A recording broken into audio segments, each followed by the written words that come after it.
Assalamu alaikum wa rahmatullahi wa barakatuh. We're going to be discussing a very important topic at this current time. The particular topic we're going to talk about is Zakat al-Fitr. So regarding the Zakat al-Fitr, what does it mean exactly, Zakat al-Fitr?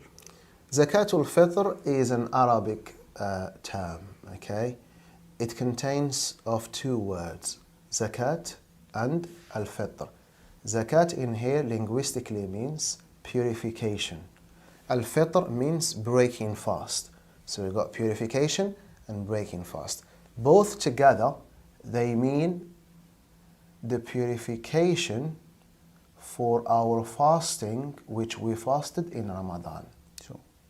Purification for our fasting which we fasted in the blessed month of Ramadan. That's the linguistic meaning of Zakatu al-Fitr. As for the Islamic or technical meaning, it means Zakat al-Fitr is a charity which Muslims must give as food at the end of Ramadan before Salatul Eid to the poor and to the needy. I repeat, Zakat al-Fitr Islamically means a charity which Muslims must give as food at the end of Ramadan before Salatul Eid to the poor and to the needy. Sure. And what is the ruling on it? Who would need to pay Zakat al-Fitr? Zakat al-Fitr is compulsory, is wajib.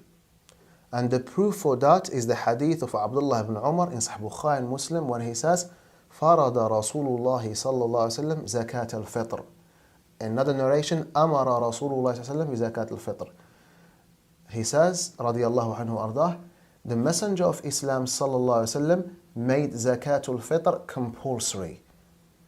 He ordered it in another narration. He ordered Zakatul Fitr to be paid. From this hadith we understand that it is compulsory upon every Muslim.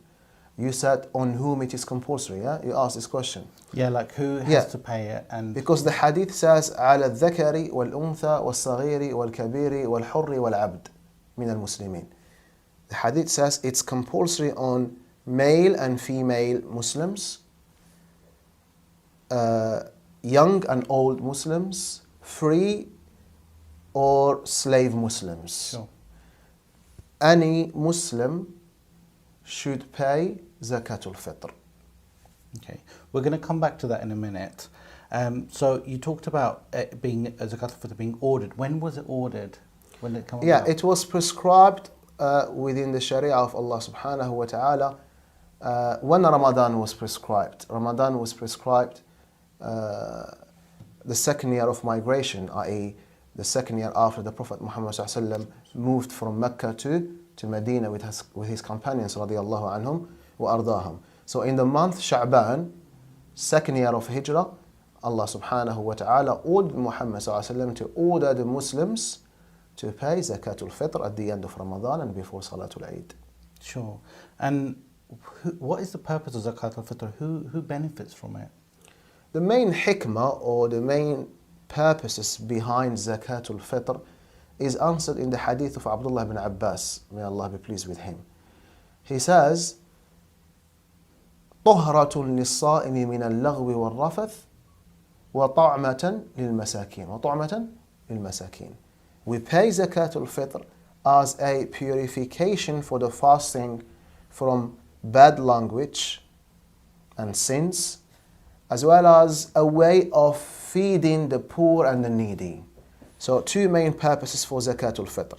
Number one, a purification for our sins which we committed while we were fasting. So we pay at the end of Ramadan, so our fasting days will be purified. And number two, a way of helping the poor and the needy, giving them food. So they can eat on Eid day. Sure. So we talk about giving it as food. How much is it, and what should we give it as? Is it any particular, and how much do we give? Yes. Abdullah ibn Umar, the hadith we mentioned earlier, Sahih Bukhari and Muslim, he says, فرض رسول الله صلى الله عليه وسلم زكاة الفطر صاعا من تمر أو صاعا من شعير. He made Zakat al-Fitr compulsory as a 1 sa' of dates or 1 sa' of barley. 1 sa' it's the measurement the Arabs used to use in the olden times, which is equal to between 2.5 kilos up to 3 kilos of dates, barley in some narrations, cheese, whatever, rice, anything that is common within the community you live in. If some people like rice, then you give rice. Some people like dates, you give dates. Some people like cheese, you give cheese. Whatever it is common within your community. Sure. Is that the reason why there's different amounts? So you go to certain mosques, sometimes it's £5, sometimes it's... Yeah, it depends what indeed, they give yes. it to, right? Yes, some masajid or some Islamic centers, they say this year Zakat al-Fitr is £5, whereas the other masjid says £6, and the other Islamic center will say £3, because depending what they buy with your money. Some they buy cheese, and cheese is expensive. Sure.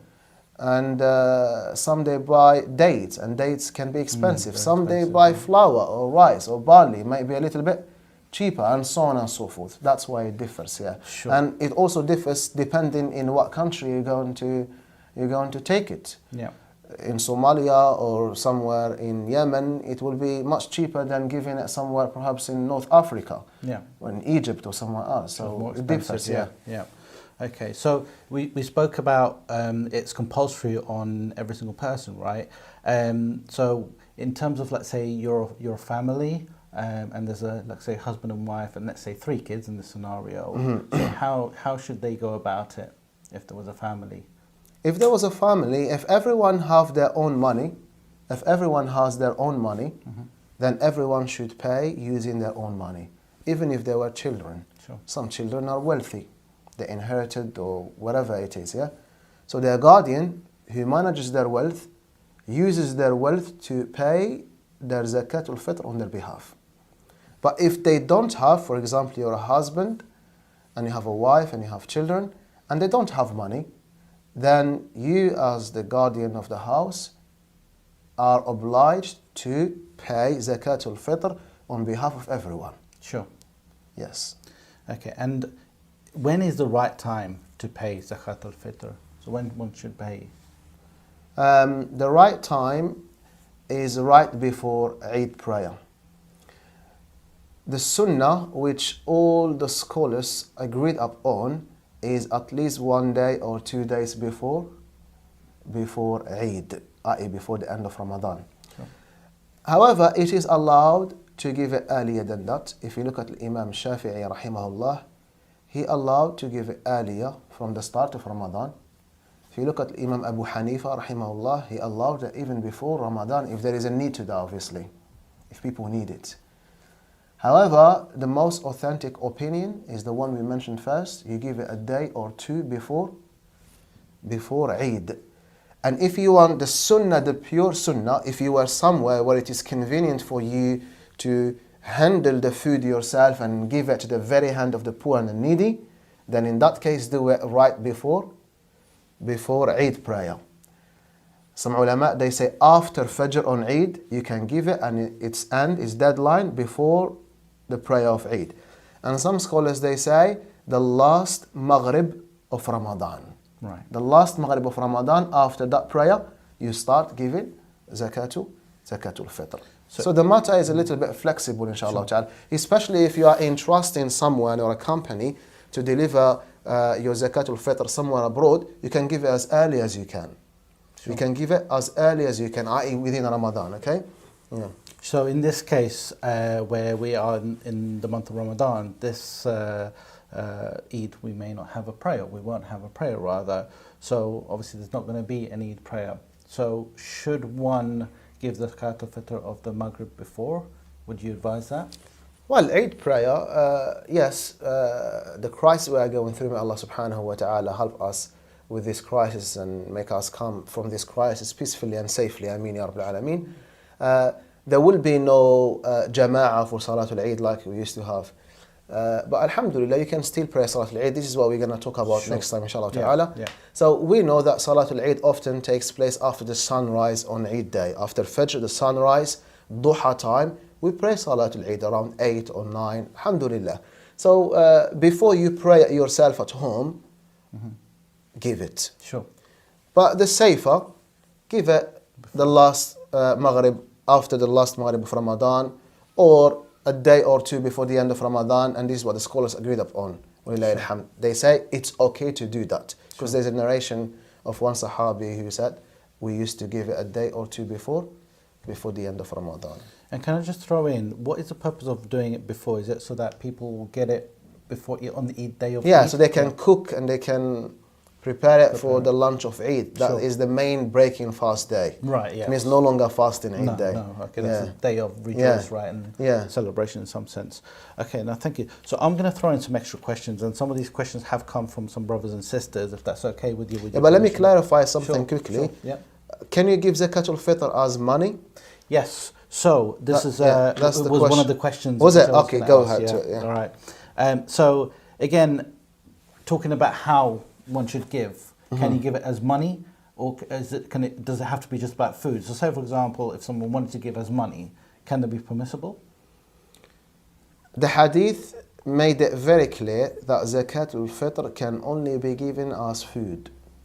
The hadith we stated earlier. However, the scholars spoke about this. If you look at Imam Shafi'i, Imam Malik, and Imam Ahmad, may Allah have mercy on all of them, they say it is disallowed for a Muslim to give Zakat al-Fitr as money. It must be given as instructed in the hadith of the Prophet Muhammad as food. Sure.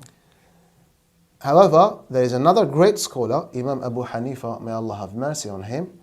He said it is okay to give it as money if there is a need to that. If the poor and the needy need money rather than food, then it's okay to give it to them as money.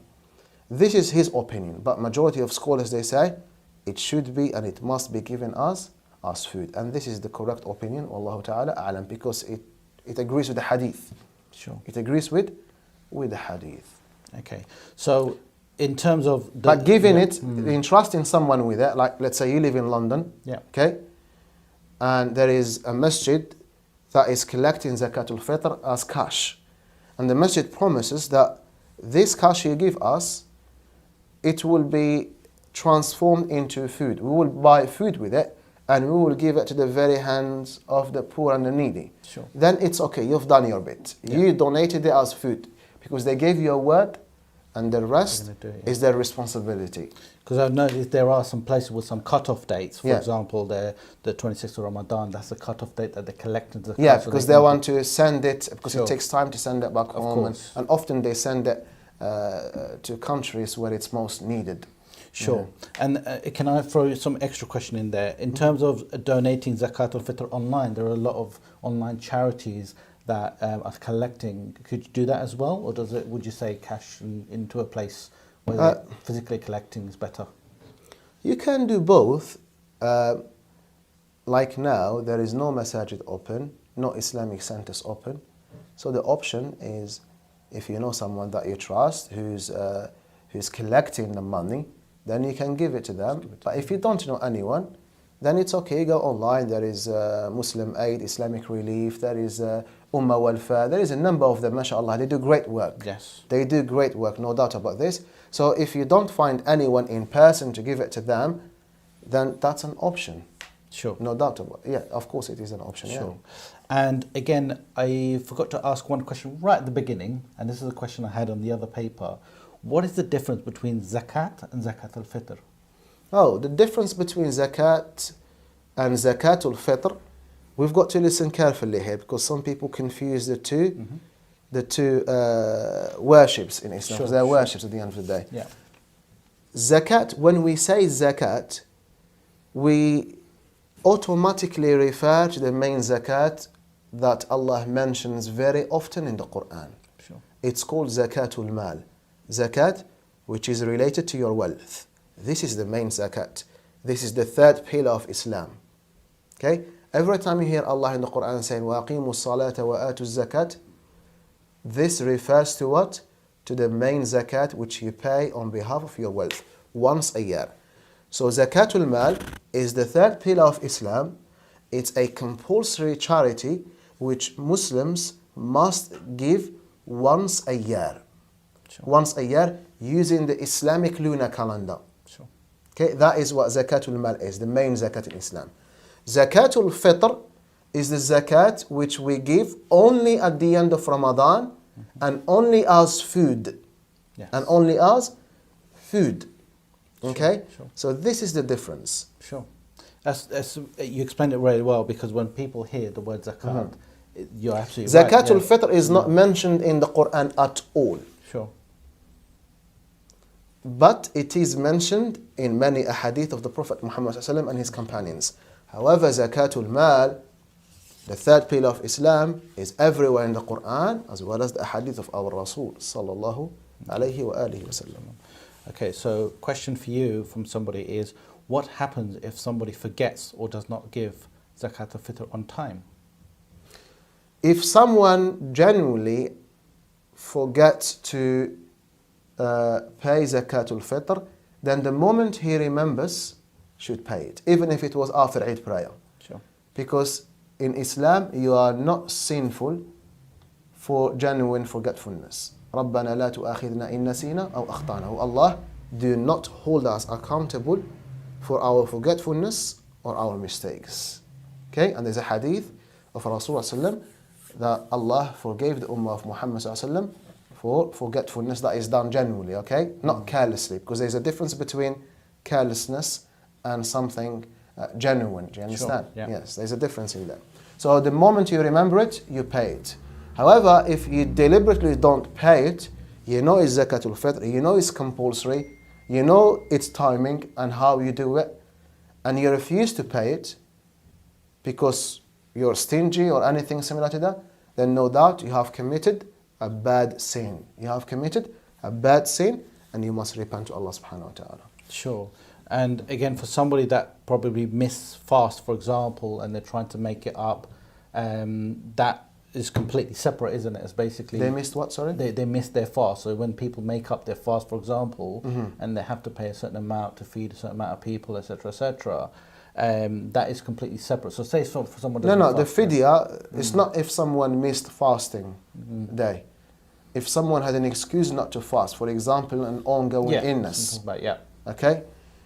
In this case, for every day he couldn't fast, he has to feed one person. He has to feed one person. It's called fidya. Yeah. But for someone who misses his days, yeah, then and he can fast outside Ramadan, then there's no other option except making it up and fasting during the qada. Sure. I think I was more referring to carelessness. So there are people that generally have a reason, they have medical reasons, whatnot, which is, you know, it's a different thing. But for somebody, we're talking about Zakat al-Fitr, where somebody doesn't fast, for example, and they think, well, if I'm not doing that, what's the purpose of doing that as well? Okay, I see. There are two different worships. Sure. There are two different worships. Remember, the purpose of Zakat al-Fitr is number one, to purify your fasting days, and number two is what? Is to help the poor and the needy. Sure. So if you fail the first purpose, you shouldn't fail the second one. Yeah. You should help the poor and the needy. It's compulsory. It's compulsory to help them. Of course, there is a condition for Zakat al-Fitr, by the way, to be a Muslim, number one. And the second condition is to have enough food yourself and your family for that night and that day of Eid. Okay, the night of Eid and the day of Eid. Enough food and enough necessities for your family. For example, you pay the rent, you pay the bills, necessities. If you have enough, whatever is left, you have to pay Zakat al-Fitr from that. Okay, that's the second condition after Islam. Sure. And then, you know, you've explained it really well. I think, you know, one of the main things sometimes people face is that if I'm not fasting, why bother praying? Because, you know, I'm not doing one or the other. There are two different worships. Fasting is fasting, and praying is praying. Two different ibadat. I know some people, they fast in Ramadan and they don't miss a single day. I know lots of them. Yeah. But they don't pray. Right. Can I go to him and tell him stop fasting because it's invalid, you're not praying? No, I can't. I tell him, brother, you're doing something good. You're fasting. May Allah reward you for that. But it would be better for you to pray too. Sure. Because prayer is more important than fasting. Yeah. Prayer 5 times a day is more important than fasting, though they are all important. Sure. Pray, inshallah ta'ala. And if he says, I will do this and I will do that, later I will pray, don't tell him then don't fast. Tell him, continue fasting, may Allah guide you in the best manner you can. Try not to put them off. Try to be gentle when advising them and reminding them. And at the same time, you've got to remind them that if you don't pray, there is this kind of punishment. Sure. So you speak to them nicely, but at the same time, because you truly care for them, you remind them, failing to pray or failing to fast, there is a punishment for that. Sure. And I'm not scaring you, I am just reminding you. Sure. So on the day of judgment, you don't say, you never mentioned the punishment. I never had. That's how it is. But it's also to remind them to pay their Zakat al-Fitr on time as well, right? Yeah. Yes, Yeah. of course. So in terms of another question, an unborn child, so a child who hasn't been born yet, is Zakat al-Fitr compulsory upon them as a parent? Okay, it is not compulsory on them according to most scholars of Islam. In fact, no scholar said it is compulsory to pay Zakat al-Fitr on behalf of an unborn child. Except Imam ibn Hazm, rahimahullah, he said if the baby reaches 120 days in the womb of his mother, then the ruh, the spirit, will be blown in him by the angel. Since the ruh is in him, then you should pay Zakatul Fitr on his behalf. That's his opinion. And Imam Ahmad rahimahullah, he liked paying Zakatul Fitr on behalf on an unborn child. Okay? But he did not see it compulsory. And the rest of the scholars didn't see a need for that, and they didn't think it was sunnah or compulsory to do so. Sure. But if a baby is born 1 minute before the last Maghrib of Ramadan, then you pay Zakat al-Fitr on their behalf. Same with someone who embraces Islam just before the last Maghrib of Ramadan, they should pay Zakat al-Fitr. Sure. And so Zakat al-Fitr is compulsory up on every Muslim. We mentioned this earlier, just to repeat it for confirmation. It's compulsory up on every Muslim, no matter how young or old you are, no matter whether you're enslaved or you are free, no matter if you are a man or a woman, rich or poor. Okay? Sure. So you pay Zakat al-Fitr. If you're a guardian, you pay on behalf of your family members who you are responsible for if they fail to do it themselves, if they don't have money.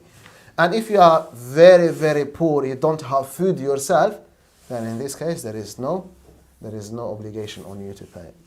Sure. So Brother Lotfi summed it up all in such a knowledgeable and beautiful way, and this is a clear message that we all are obliged, and it's compulsory for us all to pay our Zakat al-Fitr on time and in the right manner. May Allah bless us with all the right guidance and strength to get through the last few days. And let me remind the viewers of something very important. Sure.